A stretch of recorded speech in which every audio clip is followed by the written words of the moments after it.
भगवान को उत्तर देते हुए अर्जुन ने कहा थोड़ी भी कोई चिंता नहीं है। अर्जुन ने कहा प्रभु जीत निश्चित है मेरी, दास नहीं हो सकता उदास, माखन लेकर क्या करूंगा जब माखन चोर है मेरे पास। अरे नाथ मैं माखन लेकर भी क्या करूंगा जब आप मेरे साथ हैं। ऐसा भरोसा जिस दिन हमको हो गया भगवान पर, परमात्मा आपसे दूर नहीं महाराज। आपके एक काम नहीं रुकेंगे, सच मानो आप। हमें भरोसा ही तो नहीं होता, विश्वास ही नहीं होता परमात्मा पर। अच्छा एक बात बताओ आप, बिना विश्वास के तो संसार का भी कार्य नहीं होता। आप किसी दूर शहर में जाएं और स्थान तो आप नहीं जानते हैं, एक रिक्शा में बैठते हैं, कहते भैया मुझे वहां ले जाकर के छोड़ दे।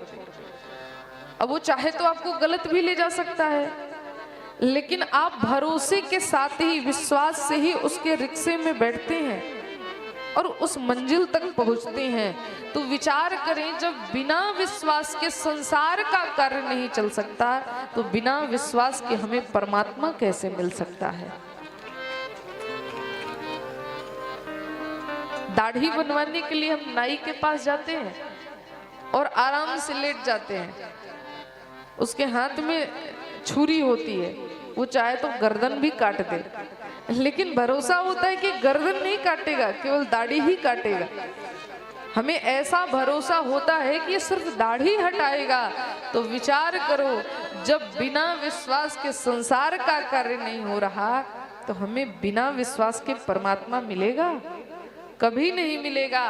परमात्मा को पाने के लिए भी हमें विश्वास और श्रद्धा की आवश्यकता है। इसलिए यहाँ पर श्रद्धा विश्वास स्वरूप भगवती पार्वती और भगवान भोलेनाथ को नमन किया है। एक और बात देखेंगे आप, गोस्वामी जी ने पहले शिव पार्वती का विवाह कराया मानस में, उसके बाद ही राम और सीता का विवाह हुआ है। अर्थ क्या है?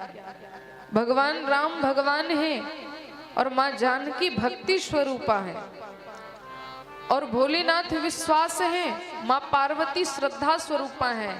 अर्थ यही है जब तक हृदय में श्रद्धा और विश्वास का मिलन नहीं हो सकता, जब तक श्रद्धा और विश्वास का मिलन नहीं होगा, तब तक भक्ति और भगवान का मिलन नहीं हो सकता। इसलिए गोस्वामी जी ने पहले श्रद्धा स्वरूपिणी माँ पार्वती का और विश्वास स्वरूप भोलेनाथ का विवाह पहले कराया है, उसके बाद ही राम और सीता विवाह की कथा आती है।